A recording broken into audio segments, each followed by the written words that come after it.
What if the most dangerous thing about Walter White wasn't the drugs, wasn't the violence, wasn't even the people he killed? What if the most dangerous thing about Walter White was how convincing he was? Because Walter White doesn't force you to support him, he makes you understand him. And understanding is much more powerful than sympathy. From the very first episode of Breaking Bad, Walter White presents you with a narrative, a clean, logical, emotionally satisfying explanation for why he does what he does. And it works. It works so well that millions of people watched 5 seasons of destruction and still argued that Walter was doing his best. That's not an accident, that's manipulation, and it starts immediately. When we meet Walter White, he isn't loud, he isn't aggressive, he isn't threatening. He's quiet, polite, almost invisible, and that's exactly why we trust him. Because culturally, we associate quiet suffering with goodness. We assume that people who endure silently must be morally superior. Breaking Bad exploits that assumption, but silence isn't humility. Sometimes it's resentment waiting for permission. Watch Walter in the early scenes, not what he says, how he reacts. Every slight lands deep. Every joke at his expense lingers too long. Every reminder of his unrealized potential hurts more than it should. This isn't a man who feels unlucky, this is a man who feels robbed. At his 50th birthday, no one treats him like the smartest person in the room. And that bothers him more than the cancer ever will.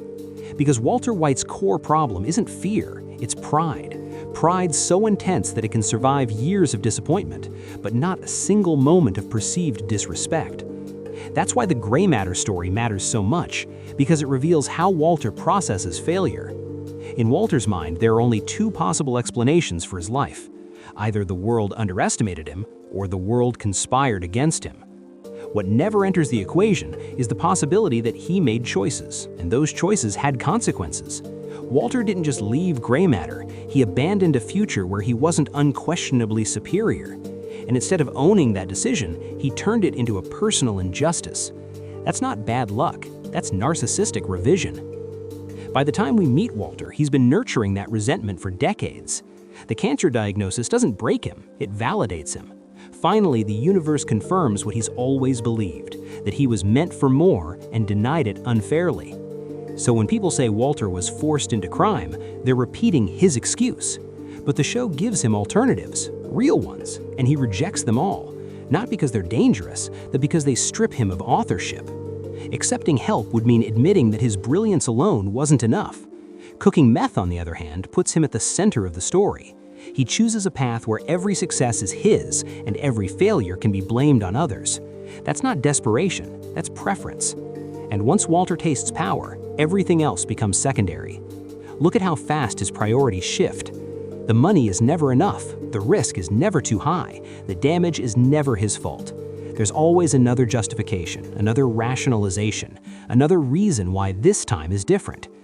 And this is where Jesse becomes essential. Because Jesse isn't just a partner, he's a mirror. Walter sees in Jesse everything he hates about himself: wasted potential, lack of discipline, emotional vulnerability. So he punishes him for it. Every insult Walter throws at Jesse is really aimed inward. But instead of self-reflection, Walter chooses domination. Because domination feels like clarity. And the terrifying part is how natural it is for him. Walter doesn't struggle to become cruel, he struggles to pretend he isn't. Heisenberg isn't an alter ego, it's a simplification. A version of Walter without social obligations, without apologies, without self-doubt. The reason Heisenberg feels powerful is because he removes the cognitive dissonance. No more pretending this is for family, no more pretending this is temporary, no more pretending he's a victim. Just ambition clearly stated. That's why the later seasons don't feel like corruption. They feel like alignment. Every moral line Walter crosses makes him calmer, more confident, more certain. Good people deteriorate under guilt. Walter improves. And that's the biggest red flag of all. By the time he claims he's protecting his family, he's actively destroying them. But he needs the lie because without it, he'd have to confront the truth. That he didn't want to survive, he wanted to matter. And when he finally admits it, when he says he liked it, that he was good at it,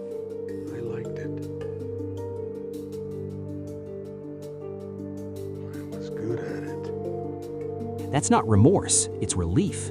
Relief from years of self-deception. Breaking Bad never asks you to forgive Walter White. It asks you to recognize him. Because the real danger of Walter White isn't that he becomes a monster. It's that he shows you how easily intelligence, pride, and insecurity dress ambition as necessity. Walter White was lying to you, not loudly, not obviously, but consistently, from the very first episode. And the reason the lie worked is because it sounded reasonable.